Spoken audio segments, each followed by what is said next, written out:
Video शुरू करने से पहले चैनल को सब्सक्राइब कर लें और बेल आइकन का बटन दबा दें ताकि आपको आने वाली सारी वीडियोस मिलती रहें। अस्सलाम वालेकुम दोस्तों, मेरा नाम अरसलान खान है। दुनिया में कहते हैं हर दूसरे तीसरे इंसान को ना कोई फ़ोबिया ज़रूर होता है। ठीक है, इसके लिए आपका किसी मेजर मेंटल इलनेस का शिकार होना ज़रूरी नहीं है। जैसे कि बहुत से लोग हैं, मेरे घर में कई ऐसे हैं जिनको एनिमल्स फ़ोबिया है, लिटरली एनिमल्स फ़ोबिया। वो चाहे फिर छोटा सा चूज़ा हो या गुलहरी हो या मतलब कोई भी चीज़ हो जो बिल्कुल हार्मफुल नहीं है, वो इनसे भी बेतहाशा डरते हैं कि मतलब पता चल जाए कि बाहर गुलहरी है, घर से नहीं निकलेंगे। ठीक है, बाहर चूज़े फिर रहे हैं या पता चल जाए फलां जगह पे कोई मुर्गी है, बस नहीं, उस जगह पे जा नहीं सकते वो। ठीक है, उनको डर लगता है उससे। तो ये फ़ोबिया है, थोड़ा सा आपका कहते हैं ज़ाहिर है। आपको अगर किसी शेर के पास नहीं जाओगे, आप नहीं जाते, नॉर्मल चीज़ है। कोई ऐसी चीज़ जो आपको काट सकती है, आप उसके पास नहीं जाते, नॉर्मल चीज़ है। बट आपका हर परिंदे से खौफ खाना, डरना के अंदर ही बैठ जाना, ये फ़ोबिया है। और अक्सर लोगों को किसी को ऊंचाई से होता है। कोई लोग हैं जो ऊंचाइयों पे जाके काम करते हैं या ऊंचाइयों पे फिरते रहते हैं उधर। पर कई ऐसे लोग हैं जो इसको आई थिंक एक्रोफोबिया बोलते हैं, कि जिसके अंदर जो है ना आप ऊंचाई से बहुत ज़्यादा डरते हो। कहीं पर ऊंची जगह आप कहोगे भाई सब यहाँ पर नहीं जाना, आपको एंजाइटी हो जाएगी। ठीक है, तो फोबिया बेसिकली किसी भी मेंटल इलनेस की मतलब जो है, कोई मेंटल इलनेस नहीं है, या ज़रूरी भी नहीं है कि आप किसी मेंटल इलनेस में हो। पर हाँ, ये ट्रिगर ज़रूर करता है। फोबिया अगर आप किसी एंजाइटी या डिप्रेशन में हो तो ये आपको ट्रिगर ज़रूर कर सकता है। वो किस तरह, इसकी एक छोटी सी मिसाल है, उसको बोलते हैं एग्नोफोबिया। एग्नोफोबिया बिल्कुल इसी तरह जैसे हमें सोशल एंजाइटी हो जाती है। ठीक है, हमें ज़्यादा लोगों में डर लगता है, हमें बाहर जाते डर लगता है। ठीक है, आप वैसे ज़्यादा कम बाहर जाते हो, ठीक है, पर आपको खौफ आ जाना ज़्यादा लोगों में या किसी भी इसके सामने एक्सपोज होने में, आप लोगों में बैठ के खा नहीं सकते। ठीक है, ये फोबिया है कि लोग क्या कहेंगे कि किस तरह खा रही है। आप लोगों में बैठ के कहते हैं कुछ कर नहीं सकते, लोग क्या कहेंगे, ये किस तरह खा रहा है, ये किस तरह बात बोल रहा है। आप इतने कॉन्शियस हो जाते हो कि आपसे बोला भी नहीं जाता। आपके सामने या कोई ऐसी जगह आ जाए जहाँ पर आपको कोई प्रेजेंटेशन देनी पड़े या कुछ लोग आगे बैठ जाएँ, आपकी एंजाइटी ट्रिगर कर देती है। तो फोबियाज़ जो है ना, या समटाइम्स आपकी जो कोई भी मेंटल इशू है आपके साथ, वो चाहे एंजाइटी है, तो उसको ट्रिगर ज़रूर करती है, स्पेशली एंजाइटी। ठीक है, सोशल एंजाइटी या जो है एग्नोफोबिया, वो दोनों एक ही चीज़ हैं आलमोस्ट। तो अब इसके अलावा भी बहुत सारे फोबियाज़ हैं हमें। ठीक है, कई लोगों को खाने पीने का फोबिया हो जाता है, बेतहाशा फोबियाज़ हैं। और मकड़े से कुछ लोगों को जाता है। अब एक और चीज़ होती है, ये फोबिया होते मतलब एक और क्वेश्चन ये आता है कि हो क्यों जाते हैं लोगों को। ठीक है, इसकी मतलब अभी तक जो पता चला, इसकी दो बहुत बड़ी मतलब जो रीज़न्स है। एक ये जेनेटिक भी हो सकता है कि अगर फैमिली में किसी को किसी चीज़ का फोबिया था तो बच्चों में भी उस तरह ही आ जाए। मतलब आई नो फैमिली जिनको कहते हैं डस्ट फोबिया बहुत ज़्यादा है, मतलब गंदगी वो बर्दाश्त नहीं कर सकते। उनको पता चल जाए शीशे पे कोई गंद है, वो घंटा बैठ के उसको साफ़ करते रहेंगे कि बस इधर से सब कुछ क्लीन हो जाए। ठीक है, अब आजकल के दिनों में देखेंगे लोगों को जर्म्स फोबिया भी बहुत ज़्यादा है।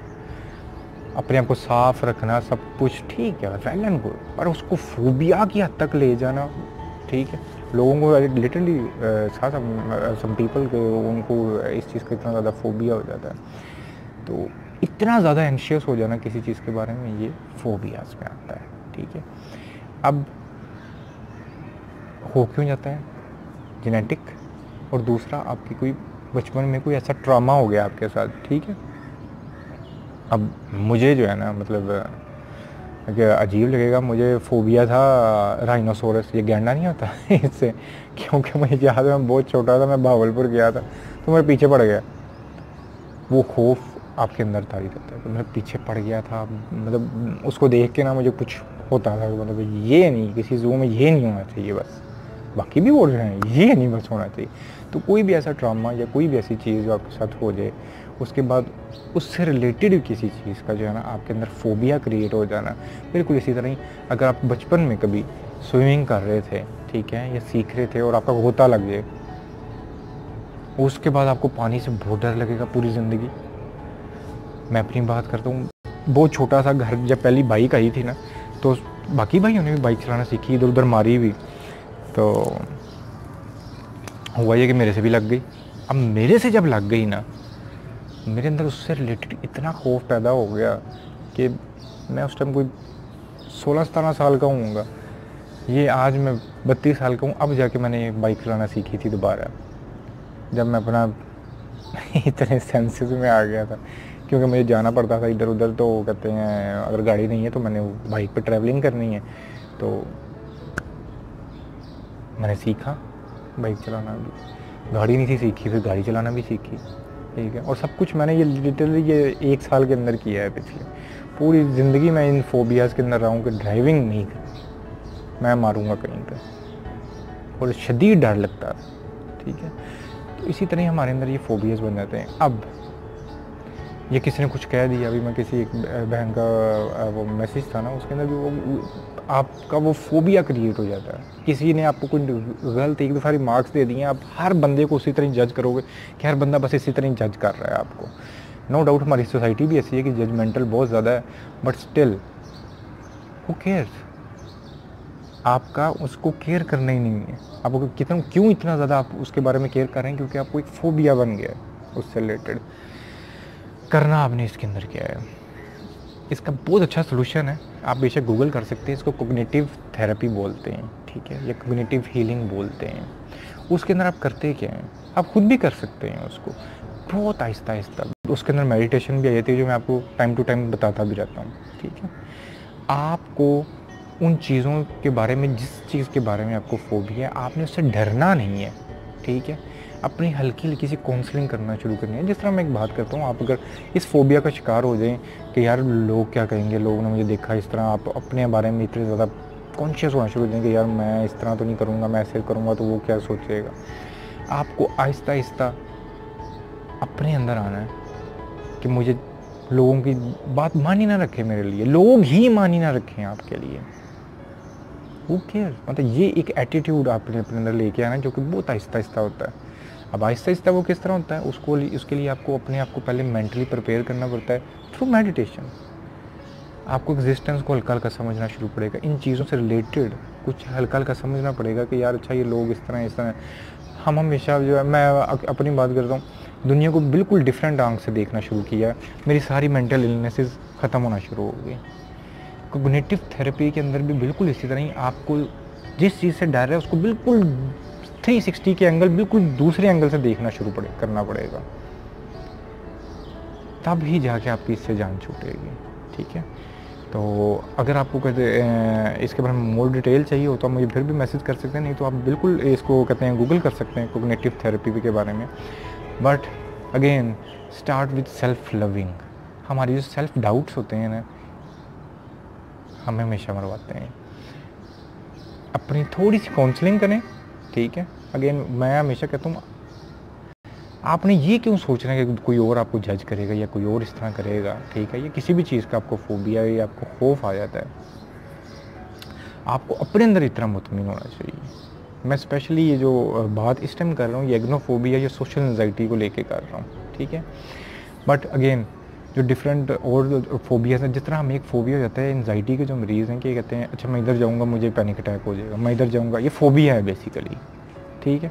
अब होता ये है कि आप वहाँ पे जाते हैं, आपको एक्चुअली में हो भी जाता है, वो इतना आपके ऊपर सर पे सवार हो जाता है, ठीक है। अब करना क्या है, मैंने इसके ऊपर वो जो आपको एक मेथड बताया था ना, जो ब्रीथिंग का, आपने जब 1 से 2 दफ़ा अपना पैनिक अटैक खुद कंट्रोल कर लिया, भागना नहीं है। मतलब एक तो रवैया ये है ना कि पैनिक अटैक हो जाएगा, मैं इस जगह पे जाऊंगा ही नहीं, ठीक है। पूरी ज़िंदगी आपको वो फोबिया भी चिमड़ा रहेगा और एंजाइटी भी चिमड़ी रहेगी और पैनिक अटैक्स भी होते रहेंगे। दूसरा तरीका ये है, एक्सपोज हो, ठीक है, यार मैं जाता हूँ, होने दो, हो ही जाएगा ना पैनिक अटैक, होने दो, मुश्किल है आई नो, बट आप जाओ। और जिस टाइम हो आपने अपनी ब्रीथिंग एक्सरसाइज शुरू कर देनी है, 5 मिनट 10 मिनट, जैसे ही आप नॉर्मल होना शुरू हो जाओगे ना, ठीक है, उसके बाद वो आपका पीरियड ख़त्म हो जाएगा, दोबारा जाओ 2 दफ़ा 3 दफ़ा, जब 4 से 5 दफ़ा आप अपना खुद से उसको कंट्रोल कर लोगे, ख़त्म कर लिया करोगे, आपके अंदर का खौफ ख़त्म हो जाएगा। ट्रस्ट में आपका जैसे ही ये फोबिया टूटेगा ना, आपको पैनिक अटैक्स आना बंद हो जाएंगे। एक छोटी सी मिसाल है कॉग्निटिव थेरेपी की, ठीक है, करके देखें। हर किस्म का फोबिया जो है उसे भागना नहीं है, उसको फेस करना है एज अ वॉचर, बिल्कुल दूसरी आंख से देखना है उसको। आपकी फोबियास खुद ब खुद गायब हो जाना शुरू हो जाएंगे। बात अच्छी लगी हो तो नीचे लाइक और सब्सक्राइब कर सकते हैं। आज के लिए इतनी। अल्लाह।